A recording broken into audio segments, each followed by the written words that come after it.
என் உயிரில் கலந்த உறவுகளுக்கு வணக்கம். ஒரு 2 பேர் சந்திக்கிறாங்க. சந்திக்கும்போது ஒருத்தர் இன்னொருத்தரை பற்றி விசாரிக்கிறார்.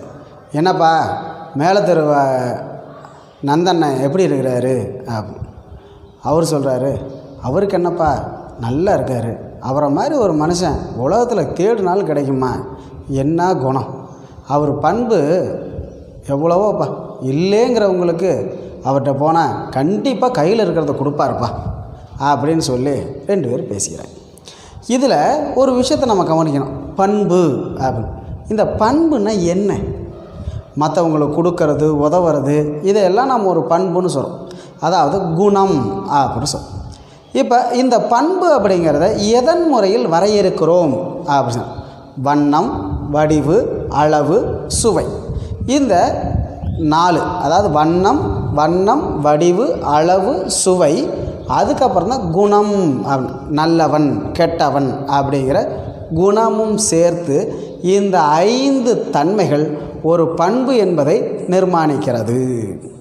அப்போ ஒருவர் பண்புடையவர் அப்படின்னா நல்லொழுக்கமும் நல்ல குணங்களும் உடையவர் அப்படின்னு அர்த்தம்.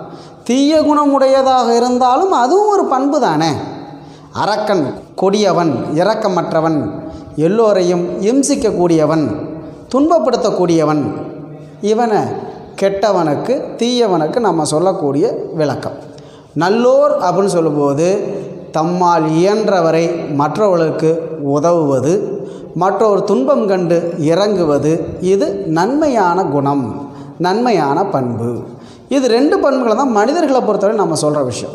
அது இல்லாமல் வேறு சில பண்புகளும் உண்டு. வண்ணம், வடிவு, அளவு, சுவை. இப்போ சுவை பண்பு, சுவைன்னு சொல்லும்போது அறுசுவை, சுவை பண்பு. வடிவம் அப்படின்னு சொல்கிறோம். வடிவம்னா சதுரம், செவ்வகம், நீளம், உயரம், இதெல்லாம் சொல்கிறது வடிவம். அதுக்கப்புறம் அளவு, நீட்டல் அளவு, முகத்தல் அளவு, அதெல்லாம் சொல்கிறோம். 1 கிலோ, 2 கிலோ, 1 லிட்டர், 2 லிட்டர், இதெல்லாம் அளக்கக்கூடிய ஒரு பண்பு. அதுக்கப்புறம் நிறம், வண்ணம்னு சொல்கிறோம். இந்த நிறப்பண்பு அப்படின்னு சொல்லுவோம். வண்ணம், வெள்ளை, சிவப்பு, ஊதா, ஆரஞ்சு அப்படின்னு இந்த நிறத்தை சொல்லக்கூடிய பண்புகள் நிறப்பண்புகள் அப்படி சொல்லுவோம். இப்போ இந்த சொல்லக்கூடிய 5 பண்புகளும் சொற்களில் சொற்களில் மறைந்து வந்தால் அதற்கு பண்பு தொகை. அப்போ பண்பு தொகை எப்படி கண்டுபிடிக்கிறோம்? இந்த 5 தன்மைகள் சொற்களுக்குள் மறைந்து வந்தால் அது பண்பு தொகை அப்படின்னு சொல்ல. எது? வண்ணம், வடிவு, அளவு, சுவை, குணம் ஆகிய 5 பண்புகளும் சொற்களுக்குள் மறைந்து வந்தால் அது பண்பு தொகை. இது நம்ம ரொம்ப எளிமையாக பிரிச்சோம். 100% பார்த்திங்கன்னா எப்படி இருக்கும்? பிரித்தா மை விகுதி வரும். ஒரே சொல்லாக இருக்கலாம், பிரிக்கும்போது என்ன வரும்? மை விகுதி வரும், பின்னாடி பெயர் சொல் வரும். இப்போ செங்கடல் அப்படின்னா செம்மை கூட்டல் கடல். அப்போ கருங்கடல், கருமை கூட்டல் கடல். கருங்குரங்கு, கருமை கூட்டல் குரங்கு, கருங்குரங்கு. இப்படி ஒரு நிறப்பண்பு, வண்ணம், வடிவு, அளவு, இந்த பண்புகளெல்லாம் உள்ளடக்கி வரக்கூடிய சொல். இதை பிரித்தா மை விகுதி வரும் அப்படின்னு நம்ம சொல்லுவோம். இப்போ செங்கடல், செம்மை கூட்டல் கடல்னு சொல்லுவோம். அப்போ செம்மைங்கிற நிறப்பண்பு அதில் மறைந்திருக்கிறது அப்படின்னு சொல்லுவோம். இப்படி நீ எந்த உதாரணத்தை எடுத்துக்கிட்டாலும் சரி பிரித்தா மெய் விகுதி விடும். இப்போ தீந்தமிழ் சொல்கிறோம். இந்த தீந்தமிழ் என்னது? பண்பு தொகைன்னு சொல்கிறோம். இது எப்படி தீந்தமிழ் அப்படின்னா இதை பிரிக்கிறோம். தீமை கூட்டல் தமிழ் அப்படின்னு பிரிக்கலாமா? இது நல்லா இருக்குமானா? கிடையாது. அப்படி நாம் என்ன கூடாது, பிரிக்கக்கூடாது. தீம் கூட்டல் தமிழ், தீம்னா இனிமை அப்படின்னு பொருளாகும். அப்போ இனிமையான தமிழ் அப்படின்னு சொல்லும். இப்போ இது எல்லாமே என்னது? பண்பு பெயருக்கு நம்ம சொல்லக்கூடிய விஷயம். இது எல்லாம் பண்பை உணர்த்தக்கூடிய பெயர் பண்பு பெயர்னு சொல்லுவோம். நல்லா ஞாபகம். அதாவது வினையை குறிக்கக்கூடிய சொல் வினைச்சொல், அதே மாதிரி பண்பை குறிக்கக்கூடிய சொல் பண்பு பெயர் அப்படின்னு சொல்லுவோம். இந்த பண்பானது மறைந்து வந்தால் அதற்கு என்ன பேர்? பண்புத்தொகை என்று பெயர். அப்போ பிரித்தா மை விகுதி வரும் அப்படிங்கிறது பெரும்பான்மை. இது ரொம்ப எளிமையாக கண்டுபிடிக்கிறது, ரொம்ப எளிமை. பிரிங்க, மை விகுதி வருதான்னு பாருங்கள். மை விகுதி வந்தால் அது பண்புத்தொகைன்னு நாம் சொல்லிடுவோம்.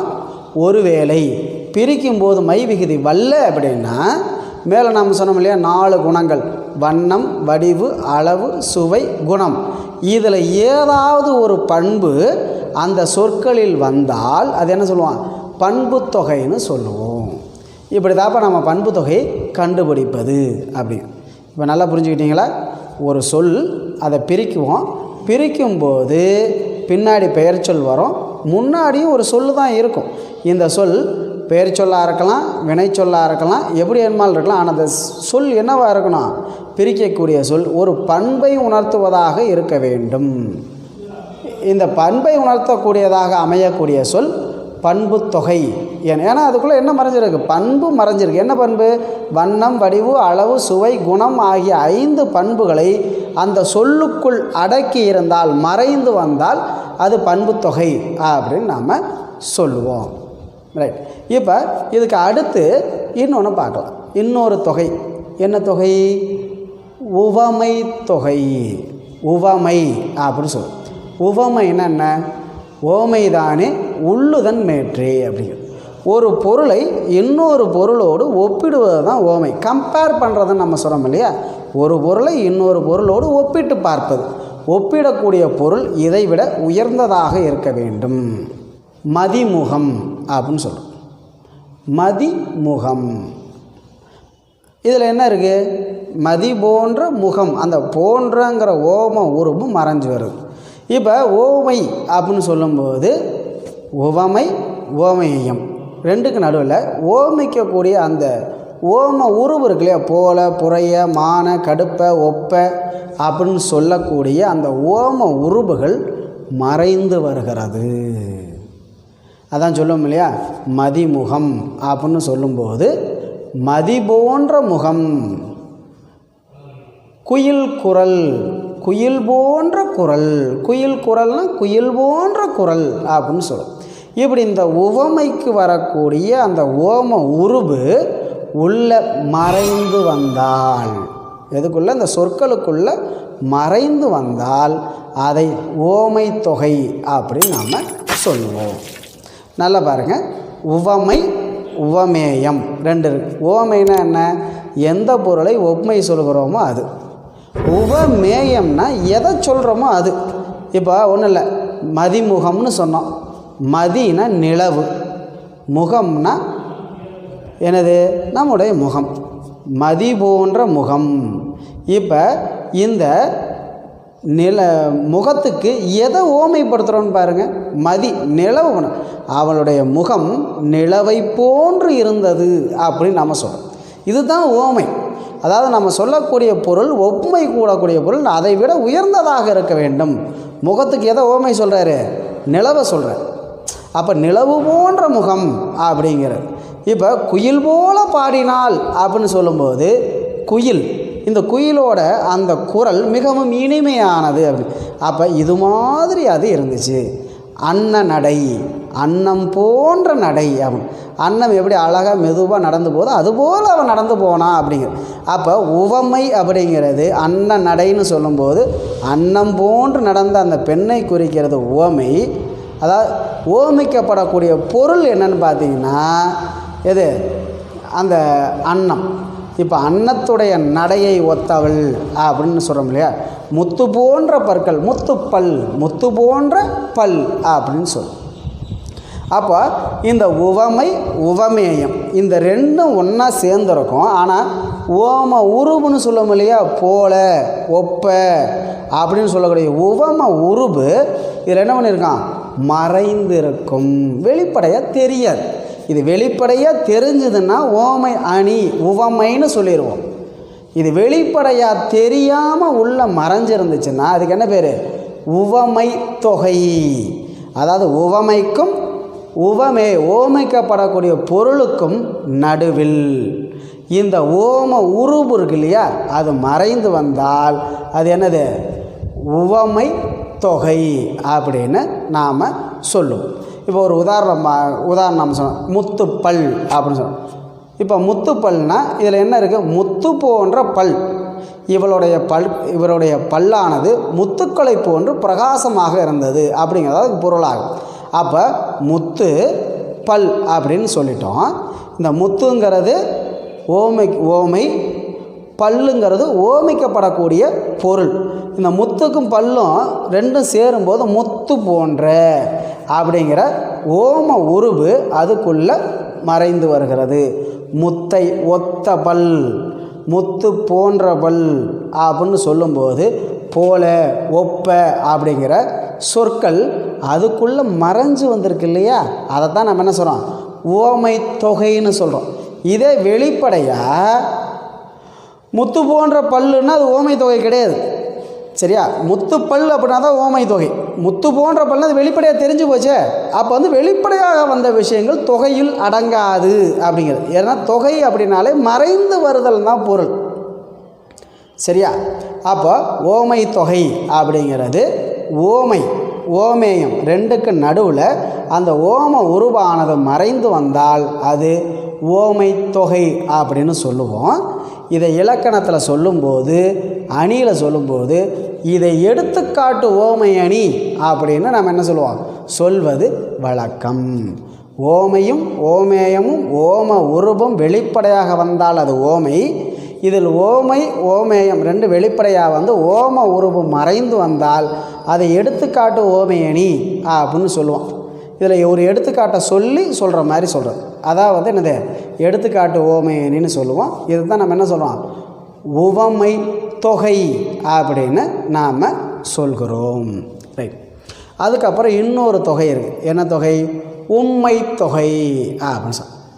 உண்மை அது என்னங்க? உண்மை தொகை அப்படின்னா உம்முங்கிறது வந்தால் உண்மை தொகை. இப்போ ரெண்டு பொருள் ஒன்றா வரும், இனமான இரண்டு பொருள்கள். இப்போ மேடும் பள்ளமும், வானமும் நிலவும். இப்போ நல்லா பாருங்கள், மேடு பள்ளம். இப்போ மேடும் பள்ளமும், உயர்வும் தாழ்வும் அப்படின்னு சொல்லுவோம். இந்த உயர்வும் தாழ்வும் அப்படிங்கிறது சரியா? இது என்னது? உண்மை தொகையா என்னது? இதில் எண்ணுமைன்னு சொல்லுவோம், உண்மை தொகைன்னு சொல்லுவோம். சூரிய சந்திரன் அப்படின்னா, சூரிய சந்திரன்னா உண்மை தொகை. சூரியனும் சந்திரனும் அப்படின்னு சொல்லும்போது அது என்ன வந்துடுது? எண்ணுமையாக மாறுகிறது. காய்கறி, காயும் கரியும். அப்போ காய்கறின்னு சொன்னால் அது என்னது? உண்மை தொகை. இப்போ புரியும் நினைக்கிறேன். அதாவது ரெண்டு சொற்கள் வருது. ரெண்டு சொற்கள் வரும்போது இந்த இணைப்பு சொற்களை பிரித்தா அப்படிங்கிறது வரும். அப்படி உம்முங்கிறது வராமல் சேர்த்தோம்னா அது என்னது? உண்மை தொகை. அதை பிரித்து போட்டு எழுதினோம்னா அதை எண்ணுமை நாம் சொல்லுவோம். அப்போ இலக்கண குறிப்பு கண்டறிதல் அப்படிங்கிற தொகைச்சொல், அது விரிச்சொல். இப்போ உண்மை தொகை அப்படின்னா தொகைச்சொல், எண்ணுமை அப்படிங்கிறப்ப அது விரிச்சொல்லாக போயிடுது. சரியா? அவனும் அவன் அவள், ஆண் பெண் அப்படின்னு சொல்லிட்டோம்னா ஆணும் பெண்ணும் அப்படின்னு போட்டு எழுதலாம். அப்படி வந்துச்சுன்னா வெளிப்படையாக வந்தால் அது எண்ணுமை. அதே மறைஞ்சு வந்தா ஆண் பெண், காய் கறி, கூட்டு பொரியல், இலை தலை, இலை காய், காய் கனி, காய்கனி அப்படின்னு சொல்கிறோம், காய்கறின்னு சொல்கிறோம். இது எல்லாமே என்னது? உண்மை தொகை. அதை பிரித்தோம்னா எப்படி வரும்?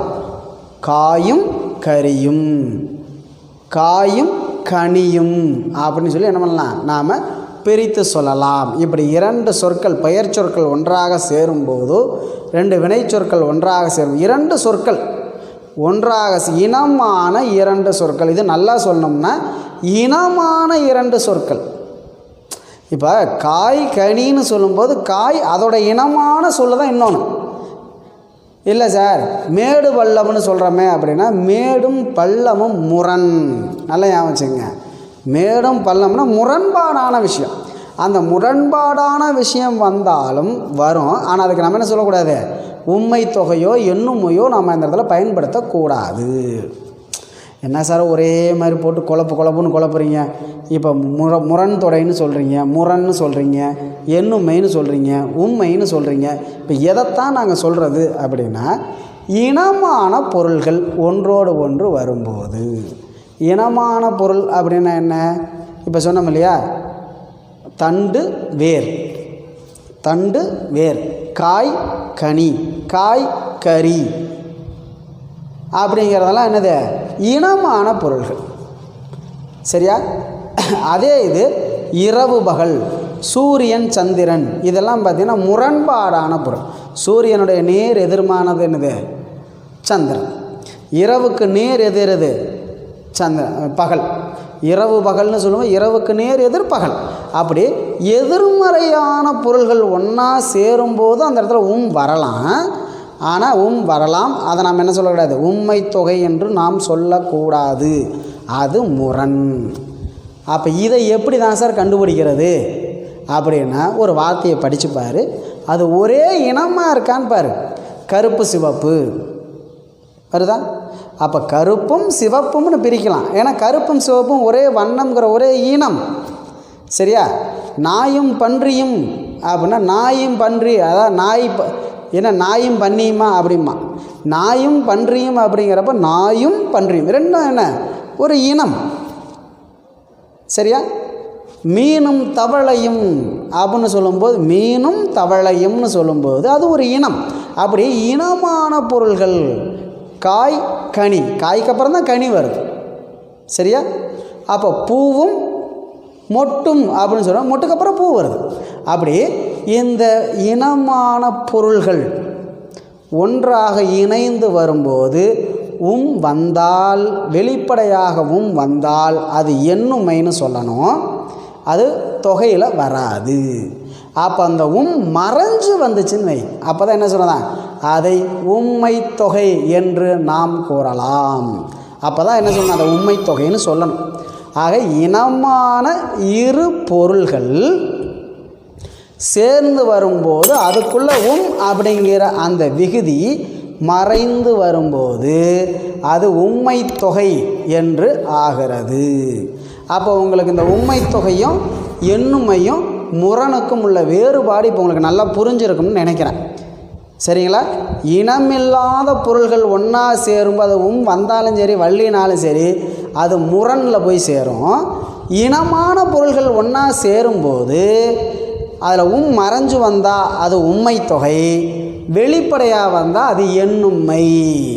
ஏன்னா இலக்கண குறிப்பில் இதெல்லாம் ரொம்ப முக்கியமான விஷயம். திரும்ப திரும்ப நம்ம கேட்குற விஷயம், நம்ம குழப்பத்தில் ஆழ்த்தக்கூடிய ஒரு செயல்பாடுகள் இதில் இருக்குது. அதனால் என்ன பண்ணால் தெளிவாக புரிஞ்சுக்கணும், இனமான பொருளா எதிரான பொருளாங்கிறத புரிஞ்சுக்கணும். முதல்ல சூரியன் சந்திரன் சிறப்பு ரெண்டு வேறு வேறு, இரவு பகல் மேடு பள்ளம் இது எல்லாமே முரணான விஷயங்கள். சரியா? நல்லது கெட்டது, நல்லவன் தீயவன் அப்படின்னு முரண்பட்ட இரண்டு விஷயங்கள் வரும்போது அது முரண்னு சொல்லிடுவோம். இனமான நாயும் பூனையும், காய்கனி, மரம் கிளை, இலை கொத்து, பூ செடி. அப்போ பூ செடி இதெல்லாம் பார்த்திங்கன்னா ஒரே இனத்தில் ஒன்றா வர விஷயம். சரியா? அப்போ அப்படி அதில் வரும்போது பூ செடி அப்படின்னா பூவும் செடியும், செடியும் பூவும் அப்படின்னு நம்ம வச்சும் சொல்லலாம், இல்லாமல். அப்புறம் மறைஞ்சு வர்ற மாதிரி வரக்கூடிய சொல்லுக்கு உண்மை தொகை அப்படின்னா மறைந்து, ஏற்கனவே சொன்னால் தொகை அப்படின்னா தொக்கி வருதல் மறைந்து வருதல்ங்கிற. அப்போ உண்மை தொகைன்னா மறைஞ்சு வந்தால் அது உண்மை தொகை, வெளிப்படையாக வந்தால் அது எண்ணுண்மை அப்படின்னு சொல்லிடும். சரி, ஏன்னா ஒரே ஒரு தொகை இருக்குது. என்ன தொகை அப்படின்னு பார்த்தீங்கன்னா அன்மொழி தொகை. அன்மொழி தொகை அப்படின்னு சொல்கிறது அல்லாத மொழி அப்படின்னு சொல்கிறோம். அன்மொழி அப்படின்னா அல்லாத மொழி. எதில் இல்லாத மொழி, எதில் அல்லாத மொழி அப்படின்னா ஏற்கனவே சொன்ன வேற்றுமை, வினை, பயன், உம்மை, உவமை அப்படிங்கிற 5 தொகை சொற்களுக்குள் அடங்காத சொற்கள் வந்தால் அதை என்ன சொல்லுவோம்? அன்மொழி தொகை. தொகைன்னா அல்லாத மொழிகள் மறைந்து வரக்கூடியது. அப்படி என்ன சார் அல்லாத மொழி அப்படின்னா, இது ரொம்ப எல்லாத்துலேயும் அவன் அடங்கிடும். அடங்காத ஒன்று வரும்போது எப்படியுமே எல்லாத்தையும் அடக்க முடியாது. எங்கிட்டாவது ஒன்று வித்தியாசப்படுத்தி காட்ட தான் செய்யும். அந்த வித்தியாசப்படக்கூடிய ஒரு நிகழ்வை தான் நம்ம இப்போ பேசுகிறோம். இப்போ உதாரணமாக பார்த்திங்கன்னா, சிவப்பு சட்டை பேசினார் அப்படின்னு சொல்லுவோம்.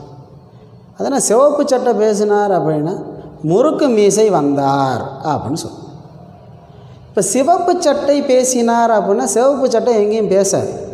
அப்போ அதில் என்ன உள்ளே இருக்குன்னா, சிவப்பு நிறமணிந்த சட்டையை, சிவப்பு நிறமுடைய சட்டையை அணிந்தவர் பேசினார்.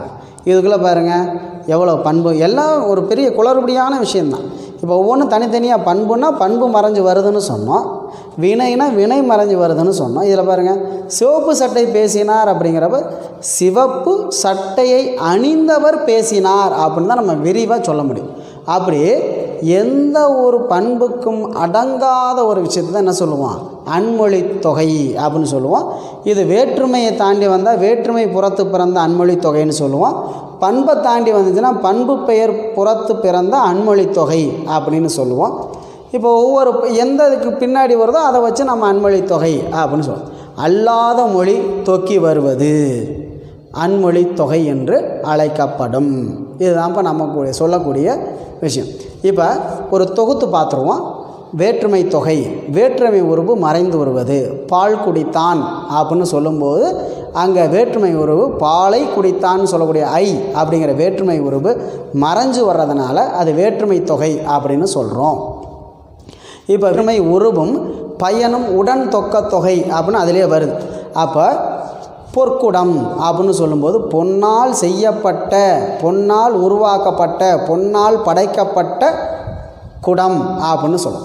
அப்படி இந்த ஒரு உருவு அதனுடைய பயன் ரெண்டுமே மறைஞ்சு வந்ததுனால அது வேற்றுமை உருவும் பயனும் உடன் தொக்க தொகை அப்படின்னு சொல்கிறோம். அடுத்து பார்த்திங்கன்னா வினைத்தொகை, வினை மறைந்து வருவது வினைத்தொகை. இங்கே வினைன்னு சொல்லும்போது வினையை குறிக்காம வினை காலத்தை தான் குறிக்கும். அப்போ வினைச்சொல் எந்த காலத்திற்கும் பொருத்தமாக அமைவது அதை நாம் வினைத்தொகைன்னு சொல்லுவோம். இந்த வினைத்தொகைக்கு மற்றொரு பெயர் காலம் கறந்த பெயரச்சம் அப்படின்னு நாம் சொல்லுவோம். அடுத்து பார்த்திங்கன்னா பண்பு தொகை, பண்பு மறைந்து வந்தால் அது பண்பு தொகை. இதை நம்ம ரொம்ப எளிமையாக சொன்னால் பிரித்தா மை விகுதி வரும் அப்படின்னு சொல்லிடுவோம். இது 100க்கு 100 சரி கிடையாது. ஒரு 90% சரியாக இருக்கலாம், ஒரு 10% மற்ற உறுப்புகளும் வரும். அப்போ நமக்கு என்ன கண்டுபிடிக்கணும்? வண்ணம், வடிவு, அளவு, சுவை, குணம்ங்கிற 5 பண்புகள் அதுக்குள்ளே மறைஞ்சிருக்கான்னு பார்த்து தான் என்ன பண்ணுவோம், அதை நாம் அந்த தொகைக்குள்ளே சொல்லணும். அடுத்து பார்த்திங்கன்னா உம்மை தொகை அப்படின்னா இனமான இரு பொருள்கள் ஒன்றாக சேரும்போது அது. இப்போ இதில் பார்த்திங்கன்னா எண்ணல், எடுத்தல், அளத்தல், முகத்தல் இந்த மாதிரி வரும்போது தான் இந்த உம்மை அப்படிங்கிறது பெரும்பாலும் வருது. அப்போ மறைஞ்சு வரக்கூடிய சொற்கள் இனமான பொருட்கள் ஒன்றாக வரும்போது அதான் சொன்னால் காய்கறி, காயும் கரியும். காய்கறின்னு சொல்லும்போது உம்மை தொகை, காயும் கரியும்னு பிரித்து சொன்னால் அது எண்ணுமைன்னு சொல்லிடுவோம். இரவு பகல்னு சொல்லும்போது முரண்பாடான 2 சொற்கள் ஒன்றாக சேரும்போது அதை முரண் தொடை அப்படின்னு நாம் சொல்லுவோம். அடுத்து பார்த்திங்கன்னா ஓமை தொகைன்னு நம்ம சொல்கிறோம். உவமை மறைந்து வரக்கூடியது முத்துப்பல், அன்னநடை அப்படின்னு சொல்லுவோம். இந்த அன்னத்தை போன்ற நடைன்னு சொல்லும்போது அது தொகை, தொகாநிலை அப்படிங்கிற மாதிரி விரிந்த பொருளாக போயிடுது. அன்னம் போன்ற நடைனா அன்ன நடைன்னு சொல்லும். போன்றங்கிற ஓம உருவு மறைஞ்சு வந்திருக்கிறனால அதுக்கு என்ன சொல்கிறோம், நாம் இந்த ஓமை தொகை அப்படின்னு நாம் சொல்கிறோம். இந்த 5ம் உள்ளடக்கி இது 5மே இல்லாமல் ஒரு செயல் வரும்னா அதை அன்மொழி தொகைன்னு சொல்லுவோம். சிவப்பு சட்டை பேசினார், அப்போ சிவப்பு சட்டை பேசினாருங்கிறது ஒரு சொல், ஆனால் அது என்னது அன்மொழி தொகை அப்படின்னு சொல்லுவோம். ஏன்னா அல்லாத மொழி என்னது, சிவப்பு சட்டையை அணிந்தவர் பேசினார். முறுக்கு மீசை வந்தார் அப்படின்னா முறுக்கி விட்ட மீசையை உடையவர் வந்தார் அப்படின்னு நம்ம பொருள் சொல்லணும். இதுதான் தொகை நிலை அப்படின்னு சொல்லக்கூடியதுக்கு நம்ம சொல்லக்கூடிய விளக்கம். தொகை நிலை அப்படின்னு சொல்லப்போ 6 வருது. வேற்றுமை, வினை, பயன், அதாவது பண்பு, அதாவது வேற்றுமை தொகை, வினைத்தொகை, பண்புத்தொகை, ஓமைத்தொகை, உம்மைத்தொகை, அன்மொழித்தொகை இந்த 6ம் தொகை நிலை தொடர்களுள் அமையும். இது அப்படியே விரிவாக வந்துச்சுனாலும் வெளிப்படையாக வந்தாலும் அது எதில் வந்துடும்னா தொகாநிலை தொடர் அப்படின்னு வந்துடும். தொக்கி வருவதால் இதற்கு தொகைநிலை என்று பெயர். ஆக தொக்கி வரக்கூடிய சொற்கள் மொத்தம் தமிழ் இலக்கணத்தில் 6 உள்ளது. அந்த 6 நாம் ஏற்கனவே பார்த்தது தான் வேற்றுமை தொகை, வினைத்தொகை, பண்புத்தொகை, உம்மைத்தொகை, ஓமைத்தொகை, அன்மொழித்தொகை. இதை நீங்கள் என்ன பண்ணணும்னா திரும்ப ஒவ்வொன்றையும் 2-3 எடுத்துக்காட்டுகளை நீங்கள் எழுதி பார்த்து நான் சொல்கிறது சரியாக இருக்கா, இது எப்படி பொருத்தமாக அமைகிறது அப்படிங்கிறத நாம் பிரித்து பார்த்துட்டோம்னா திரும்ப இதை மனப்பாடம் பண்ண வேண்டிய அவசியம் இல்லை. சொற்களை பார்த்தோன்னே அதில் என்ன பயின்று வருகிறது அப்படிங்கிறத நாம் மிகவும் எளிதாக கண்டுபிடிக்கலாம். இது மாதிரி இன்னும் சில எடுத்துக்காட்டுகளை நீங்களாக முயற்சி செஞ்சு பாருங்கள். இது ரொம்ப எளிமையாக புரியும் அப்படின்னு சொல்லி நான் நம்புகிறேன். நன்றி, வணக்கம்.